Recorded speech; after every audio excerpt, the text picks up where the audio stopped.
Picture this for a moment. You're born into Hollywood royalty, your last name already etched into comedy history. The world expects you to coast on privilege, to live comfortably in someone else's shadow. But instead, you choose the harder road. You fight, you fail, you rise, and one day you become a legend powerful enough to reshape American cinema itself. This is the extraordinary story of Rob Reiner, a man who didn't just inherit fame, he earned respect. A storyteller whose films made audiences laugh, cry, and question life itself. And a Hollywood giant whose journey from pressure-filled beginnings to jaw-dropping success is more dramatic than any script he ever wrote. Before the mansions, before the luxury cars, before the $100 million legacy. There was a young boy trying to prove he was more than just someone's son. Rob Reiner was born on March 6, 1947, in the Bronx, New York, far from the palm trees and red carpets of Los Angeles. His father, the legendary Carl Reiner, was already carving his name into comedy history. His mother, Estelle Reiner, was a gifted singer and actress with a sharp wit and an even sharper sense of realism. Their home was filled with laughter, creativity, and famous voices. Comedy icons and writers passed through the living room like it was a backstage lounge. To the outside world, it looked like a dream childhood. But inside that dream lived pressure. Growing up with a father who was already winning Emmys meant expectations were sky high. Every joke Rob told, every performance he attempted, every creative idea he explored was silently compared to a giant who came before him. And Rob felt it. When the family moved to Los Angeles during his teenage years, the culture shock hit hard. He was ripped away from his East Coast roots and dropped straight into Hollywood's unforgiving spotlight. Fame was no longer an abstract concept, it was his daily environment. Carl Reiner wasn't just a famous father, he was a mentor, a teacher, a relentless believer in craft. He taught Rob that comedy wasn't about being loud, it was about timing, truth, and observation. He pushed him to watch everything, absorb everything, and never stop learning. Meanwhile, his mother kept him grounded. She reminded him that success meant nothing if he lost himself chasing it. Her warmth balanced out the intensity of Hollywood ambition, anchoring Rob when the noise got too loud. Still, privilege didn't equal protection. Rob grew up during the turbulent 1960s, a time shadowed by social unrest and the looming threat of the Vietnam War draft.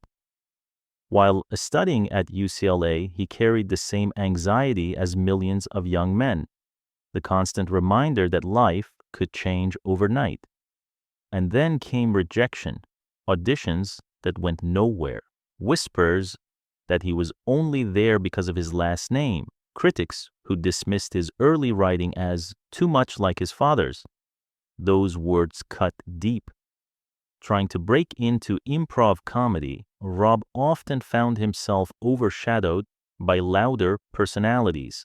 He struggled to be seen, to be heard, to feel original. Late nights of doubt followed early mornings of forced confidence. But something powerful happened in those lonely moments. Instead of breaking, Rob hardened. Every closed door sharpened his hunger. Every insult forced him to dig deeper and search for his own voice. He realized that raw talent wasn't enough in Hollywood. You needed grit, you needed endurance, and most of all, you needed the courage to fail publicly and keep going anyway. Slowly, quietly, Rob Reiner began laying the foundation for something massive, not as Carl Reiner's son, but as a future force of his own. And this was only the beginning. When the camera stopped rolling, when the headlines slowly lost their urgency, what remained was silence. a heavy, uncomfortable silence that no verdict could fill. In the weeks following the charges, the legal process moved forward with the cold precision of a system built for facts, not feelings. Court documents were filed, hearings were scheduled, statements were read carefully, stripped of emotion, reduced to timelines and evidence. But outside the courtroom, something very different was happening. Hollywood grieved, not loudly, not dramatically, but deeply. Studios quietly paused projects. Old interviews resurfaced. Clips of Rob Reiner laughing behind the scenes spread across social media, not as news, but as remembrance. Actors who worked with him spoke about how safe his sets felt, how he listened, how he treated crew members with the same respect he gave stars. Many said the same thing in different words. He was kind when he didn't have to be. Fans revisited his films not to analyze them, but to feel something familiar again. Stand By Me became a reminder of innocence. The Princess Bride became comfort. When Harry Met Sally became proof that honesty and love still matters. And quietly, without cameras, the family retreated from the public eye. No statements chasing sympathy. No interviews trying to explain the unexplainable. Just grief. Because some losses don't belong to the public, even when the people involved are famous. Over time, conversation shifted, less about scandal, more about meaning. Mental health advocates spoke up. Parents shared fears they had never voiced before. People started asking better questions, not just what happened, but how do we notice sooner? Rob Reiner's final chapter didn't erase his legacy. It complicated it. And maybe that's the most human ending of all. Because life isn't clean, families aren't simple, and even the people who give the world joy can be carrying weight we never see. In the end, Rob Reiner will be remembered for laughter, warmth, courage, and truth. Not because his life was perfect, but because his work reminded us how to feel. And when the noise fades, when the courtroom's empty, when the headlines disappear, his stories remain, still playing, still quoted, still alive. That's legacy. Hollywood doesn't hand out mercy. It tests you, breaks you, then waits to see if you crawl back. For years, Rob Reiner did exactly that. After UCLA, he stepped into the industry with hope in his chest and fear in his gut. Small television roles came first. Blink and You Miss It, appearances on shows like Batman and The Andy Griffith Show. They paid the bills, but they didn't quiet the voices saying he was only there because of his father. Behind closed doors, the pressure was relentless. Every audition felt like a verdict on his worth. Every rejection echoed louder because of his last name. Some casting directors saw opportunity, others saw nepotism. Rob saw survival. Then, in 1971, everything shifted. Television pioneer Norman Lear was preparing a show that would shake America's living rooms to their core. It was bold, uncomfortable, fearless. A sitcom that dared to confront racism, sexism, politics, and generational conflict head on. The show was All in the Family, and Rob Reiner landed the role that would redefine his life. He became Michael Meathead Stivic, the outspoken liberal son-in-law to Archie Bunker, television's most infamous conservative. On paper, it was comedy. In reality, it was cultural warfare broadcast weekly into millions of homes. Rob didn't just play the role, he embodied it. His performance was loud, passionate, raw, and unapologetic. He challenged authority. He provoked arguments. He represented a younger generation that refused to stay silent. And suddenly, the industry wasn't whispering anymore. They were watching. Audiences connected instantly. Some loved him, some hated him, but no one ignored him. Week after week, Rob Reiner stood toe-to-toe with one of television's most dominant characters and held his ground. That mattered. The show became a phenomenon. Ratings soared, conversations exploded, and Rob's work earned him 2 Emmy Awards, a validation that hit harder because it was undeniable. For the first time, critics stopped comparing him to his father. He was no longer Carl Reiner's son. He was Rob Reiner, a star in his own right. But here's what most people didn't see. While fame exploded around him, Rob felt boxed in. Acting alone wasn't enough. The hunger that grew from years of rejection was still burning. He didn't just want to perform stories, he wanted to shape them. He studied scripts obsessively. He watched directors work between takes. He asked questions others were too afraid to ask. Behind the scenes, a new ambition was forming, one that would soon pull him out from in front of the camera and place him behind it. And when that transition came, it didn't just change his career, it changed Hollywood. At the height of his television fame, Rob Reiner did something most actors are warned never to do. He walked away from safety.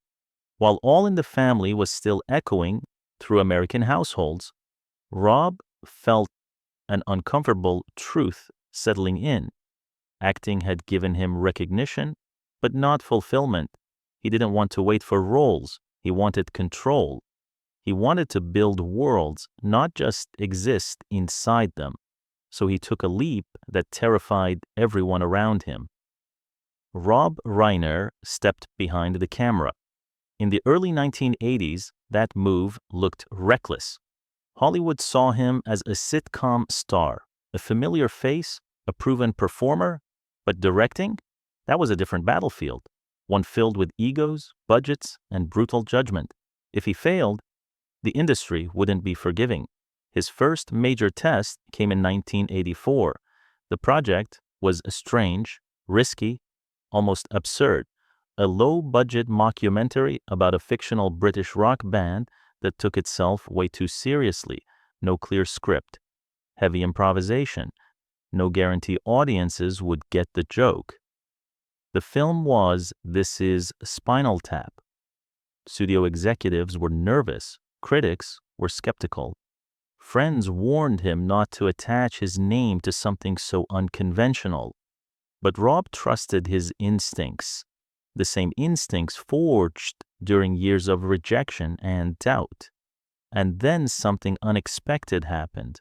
Audiences didn't just laugh, they quoted it. They memorized it, they embraced it. This Is Spinal Tap quietly became a cult phenomenon. Made on a modest budget, it pulled in over $4 million and rewrote the rule book for comedy filmmaking. Musicians loved it. Comedians studied it. Filmmakers admired its fearless originality. Rob Reiner had done more than direct a movie. He had proven he could lead. That success unlocked doors fast, and Rob didn't hesitate. In 1986, he shifted gears completely with Stand By Me, a coming-of-age drama based on a novella by Stephen King. Gone were the jokes and satire. In their place stood raw emotion, childhood vulnerability, and the aching beauty of friendship. The film hit hard. Audiences saw themselves in it. Critics praised its honesty. And suddenly, Rob Reiner was no longer just a comedy director. He was a storyteller with range. The movie earned massive acclaim and a Golden Globe nomination for Best Director. What shocked Hollywood most was how natural it felt. Rob had tapped into something deeply personal. The loneliness of youth, the fear of not belonging, the quiet pain of growing up in the shadow of expectations. His own childhood struggles breathed life into every frame. And now, the industry was paying attention in a different way. This wasn't luck. This wasn't nepotism. This was mastery. With two wildly different successes back to back, Rob Reiner stood at a crossroads. He could play it safe, repeat formulas, and coast on praise. Instead, he chose to dream bigger, much bigger. Because the next film he would make wouldn't just succeed, it would become immortal. Success can be dangerous. Because once Hollywood decides you're hot, it doesn't just expect you to deliver again. It expects you to outdo yourself. Rob Reiner didn't just accept that pressure, he fed on it. After proving he could direct both sharp comedy and deep emotion, he stepped into the late 1980s with something rare in this industry: confidence built from a struggle, not comfort. And that confidence was about to create movies that would live forever. In 1987, Rob took on a story that sounded almost impossible to sell. A film blending romance, comedy, fantasy, sword fights, and fairy tale wonder without falling into cheesy chaos. It needed humor, heart, and that delicate balance between sincerity and parody. The movie was The Princess Bride. When it hit theaters, it didn't explode like a blockbuster. It pulled in around $25 million at first. Respectable, but not legendary. But here's the part Hollywood didn't predict. It refused to die. People kept watching. Families passed it down like tradition. Fans repeated its lines like a scripture. Over time, it became one of the most beloved cult classics in film history. The kind of movie that doesn't just entertain you, it becomes part of your identity. Rob Reiner had created a world people never wanted to leave. Then, just 2 years later, he did it again, in a completely different genre. In 1989, Rob directed When Harry Met Sally, starring Billy Crystal and Meg Ryan. On the surface, it was a romantic comedy, but underneath, it was a sharp, emotionally honest look at love, friendship, timing, and the confusion of growing up. It hit audiences right where it hurt most. The film made over $92 million worldwide and became one of the defining rom-coms of all time. It wasn't just funny, it was human. It didn't romanticize relationships. It dissected them. It laughed at them. It told the truth about them. And then came the moment that echoed through pop culture forever. Rob's own mother, Estelle Reiner, delivered one of cinema's most famous lines in that iconic restaurant scene. A wink from his family legacy woven directly into film history. Rob Reiner was now the king of charm, humor, and heart, but he wasn't satisfied because the 1990s were about to reveal something even bigger. Rob wasn't just a master of comedy and romance, he could dominate intensity. In 1992, he dropped a courtroom drama that hit like a thunderclap, A Few Good Men. Starring Tom Cruise, Jack Nicholson, and Demi Moore, this film didn't just entertain, it became a cultural moment. It pulled in around $243 million worldwide and earned 4 Oscar nominations, including Best Picture. And of course, it delivered one of the most famous lines in movie history: "You can't handle the truth." That wasn't just a quote, that was a battle cry. Rob Reiner had officially entered blockbuster territory. He had proven he could handle massive stars, heavyweight scripts, and pressure strong enough to crush most directors. But while audiences were cheering in theaters, Rob was building something behind the scenes that would make his influence even bigger than his films. Because in 1987, he co-founded Castle Rock Entertainment, a powerhouse that would go on to produce legendary projects, including shows like Seinfeld and films like Misery. Rob wasn't just directing hits anymore. He was building an empire. And when you build an empire, one question always follows: What does your life look like when the money becomes unreal? Because the truth is, Rob Reiner's success didn't just buy him awards. It bought him a lifestyle most people can't even imagine. When a success reaches a certain level, it stops being loud. It becomes quiet, private, effortless. That's exactly how Rob Reiner chose to live. After decades of hit films, box office dominance, and creative control, the rewards of his work transformed into something tangible, a real estate portfolio that reflected not just wealth, but taste, comfort, and authority. At the center of it all stood his crown jewel, a breathtaking Beverly Hills estate valued at nearly $20 million.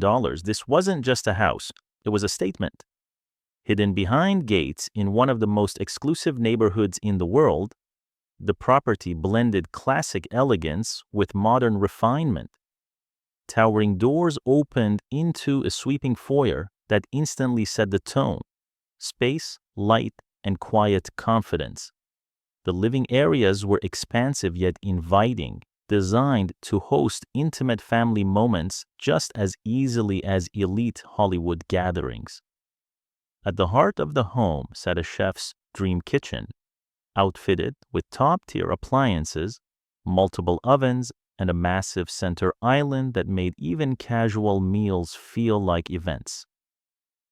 Nearby, a formal dining room displayed custom-built cabinetry, perfectly suited for fine china and crystal, subtle symbols of a life lived at the highest level. But Rob understood something many don't. Luxury means nothing without comfort. That's why the home featured a private theater that rivaled professional cinemas, plush seating, cutting-edge sound, a massive screen. This was where masterpieces were revisited, memories replayed, and the stories relived far from the public eye.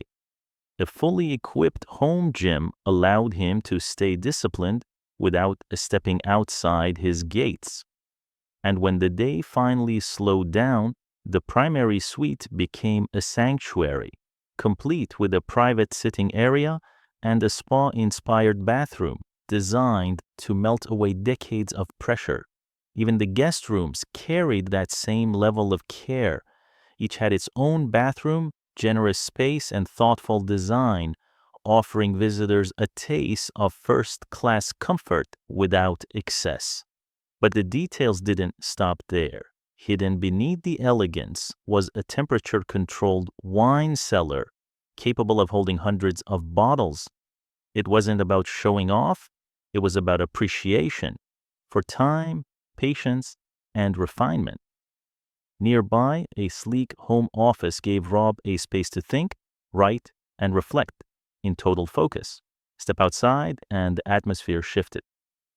French doors opened to a backyard oasis where a shimmering pool sat surrounded by lush landscaping.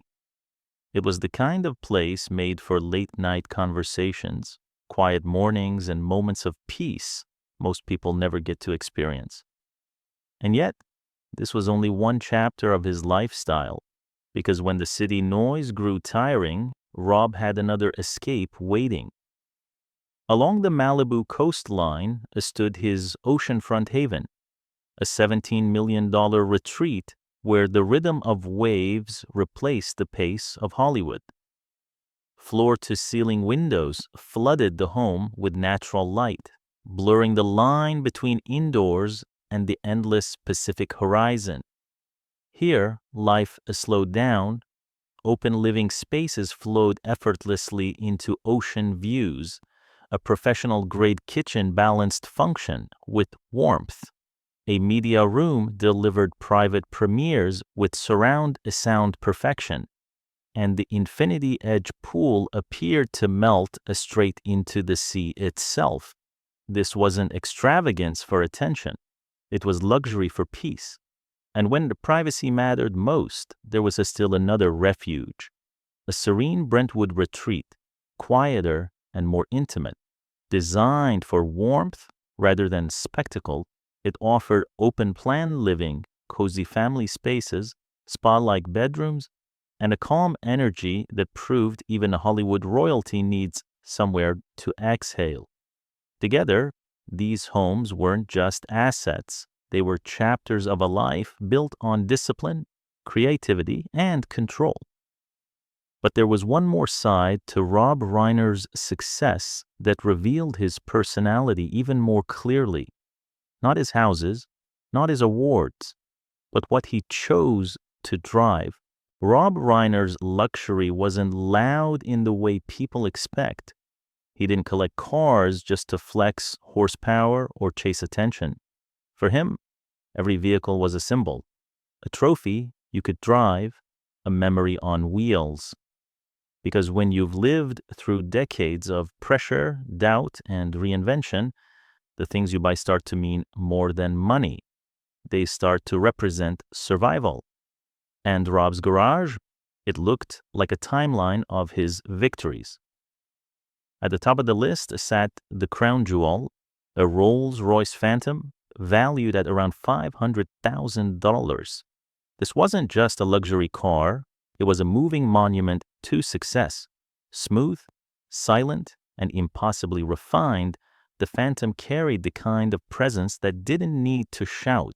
Rob reportedly picked it up after the massive success of A Few Good Men, and it became the kind of ride made for red carpet arrivals, Hollywood events, and those moments when the world needed to see you had truly made it. The Phantom didn't represent a speed.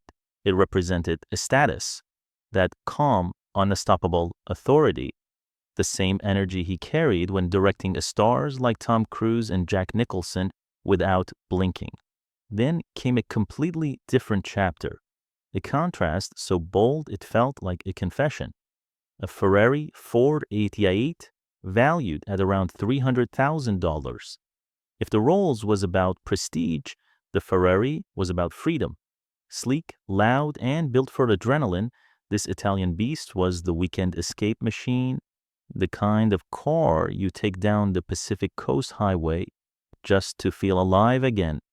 Rob reportedly bought it during a celebratory period after The Bucket List hit theaters, when life was good and the world finally felt light. The Ferrari wasn't about impressing anyone. It was about reminding himself he still had fire, about balance. Because Rob Reiner spent his life living between two worlds, humor and heartbreak, Hollywood glamour and real-world activism, family warmth and public pressure. And then, sitting quietly among the luxury and speed was something that revealed his mindset more than anything else. A Tesla Model S, valued at around $100,000. Clean, silent, forward-thinking. This wasn't a look-at-me car. This was a statement without noise, tied to his growing passion for environmental causes. It became his practical daily driver, blending comfort and innovation with responsibility. It told the world something important.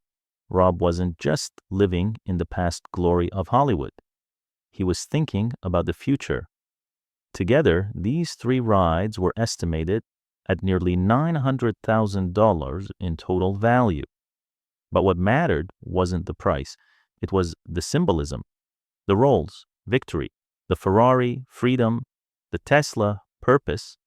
And as impressive as all of this sounds, the truth is, Rob Reiner's real wealth wasn't parked in his driveway.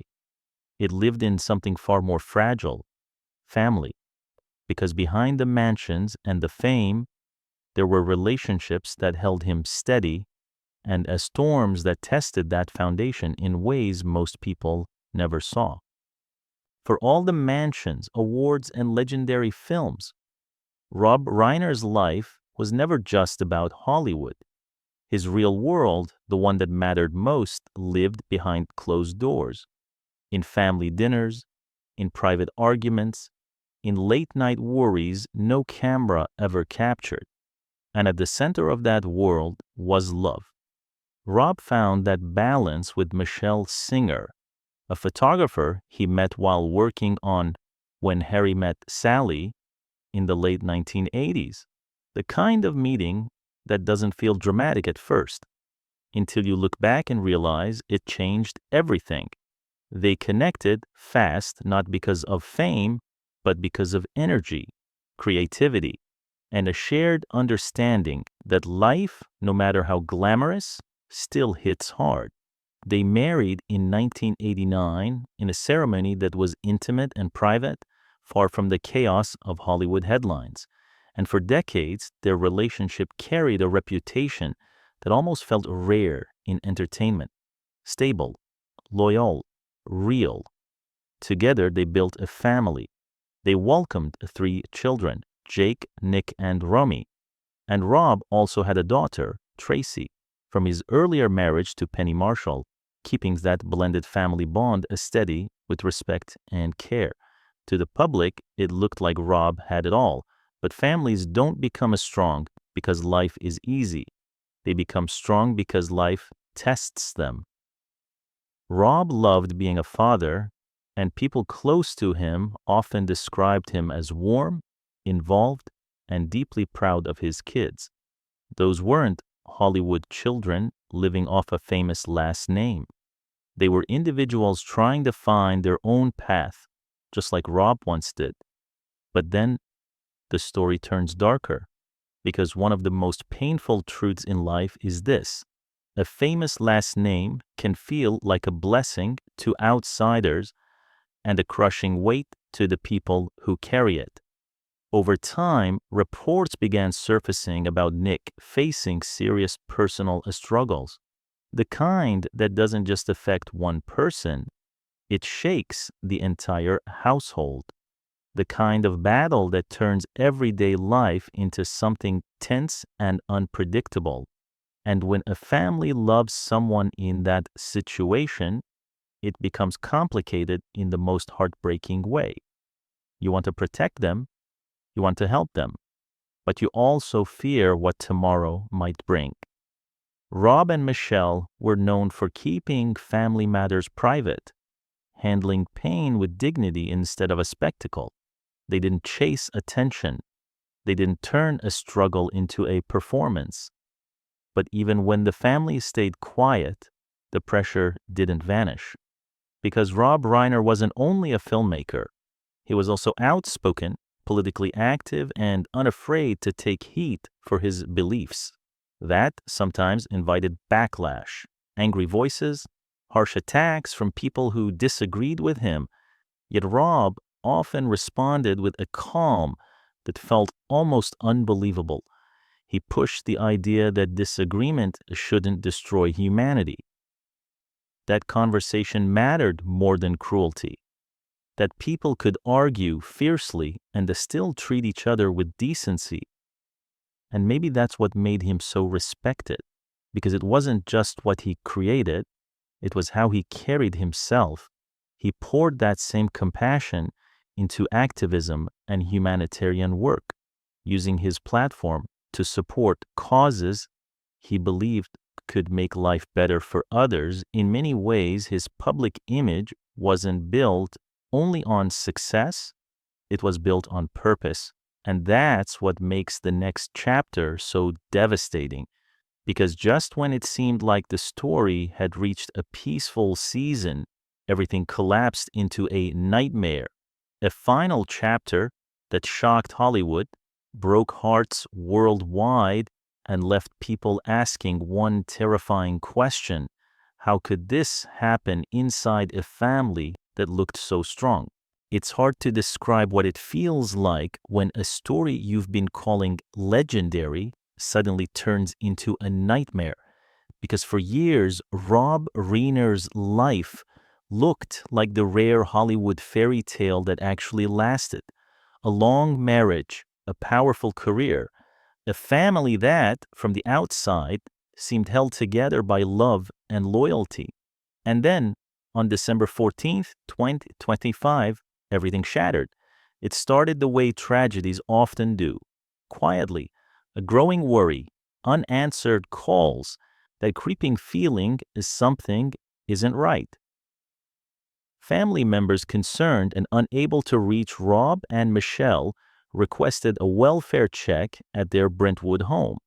It wasn't dramatic at first, just a precaution, just a check-in, until authorities arrived, and what they found inside that house wasn't a scare. It was the end. Rob Reiner and his wife, Michelle Singer Reiner, were discovered deceased. The scene was so devastating that investigators quickly confirmed it wasn't an accident. It wasn't natural causes. It wasn't some peaceful passing in old age. It was a homicide, and the shockwave hit instantly because this wasn't just the death of a famous filmmaker. This was the collapse of something people believed in. A man who made audiences laugh, a man who gave the world comfort films and unforgettable lines, gone in a way that felt violently out of place. The property was sealed off. The holiday season, normally warm and bright, suddenly felt eerie. Lights outside, silence inside, and then the details began to surface. Early reports suggested no obvious signs of forced entry, a detail that immediately pushed the story into darker territory. Because when there's no forced entry, the mind goes to one terrifying possibility. Whoever did this may have been someone close enough to be let inside.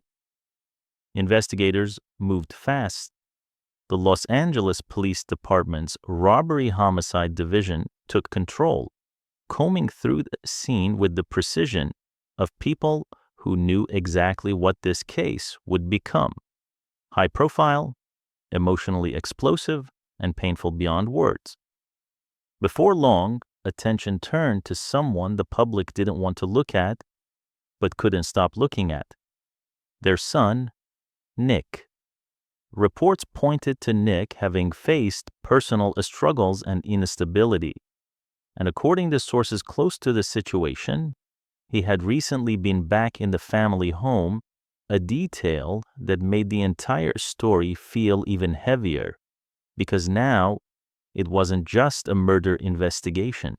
It was the nightmare every parent fears but never imagines could happen to them. Nick was questioned as investigators worked through what they described as a developing chain of evidence. Conversations about emotional turmoil, family tension, and a household trying to manage something complicated behind closed doors began circulating rapidly. And then came the confirmation that turned grief into horror. The autopsy reported multiple sharp force injuries with indications of a desperate struggle, defensive wounds, the kind of detail that makes you stop breathing for a second because it forces you to imagine those final moments. Two people who should have been safe in their own home, fighting for their lives. Hollywood reacted like the ground had opened beneath it. Tributes flooded in. Colleagues, friends, and fans spoke about Rob not just as a director, but as a human being. People remembered his humor, his humility, his compassion. They remembered the way he made sets feel warm, the way he made stories feel real, the way his films carried heart. And suddenly, the conversation shifted, because this tragedy didn't only break hearts, it also reopened a painful truth the world tries to ignore. Fame doesn't protect you from mental health battles. Money doesn't guarantee peace. And even the most successful families can have private storms that no one sees until it's too late. Behind every red carpet smile, there can be silent suffering. In the aftermath, Rob's children and loved ones were left to face the impossible. Grief in public, pain in private, and a world demanding answers they may not even fully understand themselves. Rob Reiner's legacy is still massive. His films still live. His impact still echoes. But now his story carries an ending nobody wanted, and a final chapter that leaves the same haunting question in everyone's mind. How does a life so full of laughter end in something this dark? In the days that followed, Hollywood didn't just mourn, it froze. Because when a man like Rob Reiner is taken in a way this brutal, it doesn't feel like celebrity news anymore. It feels like a warning, the kind that makes even strangers look at their own families differently and swallow hard. As investigators pieced together the timeline, the story grew heavier. Authorities moved quickly, and soon, Rob and Michelle's son, Nick Reiner, was charged with 2 counts of first-degree murder. The headlines felt unreal, the kind you read twice because your brain refuses to accept them. And then came the courtroom updates, lawyers, hearings, delays, the slow grind of the legal system starting to shape what happens next. But here's what hit people the hardest. No ruling, no charge, no future verdict could undo what already happened. Because the true tragedy wasn't only that Rob Reiner was gone, it was that the place that should have been safest, his home, became the place his story ended. Tributes poured in from every corner of the industry. Actors, directors, writers, and fans replayed his films like comfort food for the soul, clinging to the laughter and warmth he gave the world. People remembered him as more than a director. They remembered him as the man who understood humans. He gave us friendship that felt real in Stand By Me, magic that still sparkles in The Princess Bride, love that still stings in When Harry Met Sally, truth that still echoes in A Few Good Men. And the cruel irony is that his life ended in a kind of darkness his movies were always trying to lift people out of. As the world tried to make sense of it all, one conversation kept coming back again and again: mental health. Because what happened didn't just shock Hollywood, it reopened an uncomfortable truth society hates to face. Struggles can live inside any home, even the ones that look perfect from the outside. Pain can hide behind success. And a famous last name doesn't protect anyone from storms that build quietly, then explode without warning. In the end, Rob Reiner's story is now 2 stories at once. One is the legacy, a kid from the Bronx who fought his way out of a giant shadow and became a giant himself, a storyteller who shaped generations, a man whose work will keep playing long after the headlines fade. And the other story is the heartbreak, a reminder that life is fragile, families are complicated, and no amount of wealth can buy certainty. So if you're watching this and you've ever felt pressure, loneliness, or fear inside your own life, let this be the moment you take it seriously. Talk to someone, reach out. Don't wait until silence becomes a tragedy. Because the world will remember Rob Reiner for his films, but maybe the greatest lesson from his final chapter is this: love your people harder, pay attention sooner, and never assume everything is fine just because it looks fine.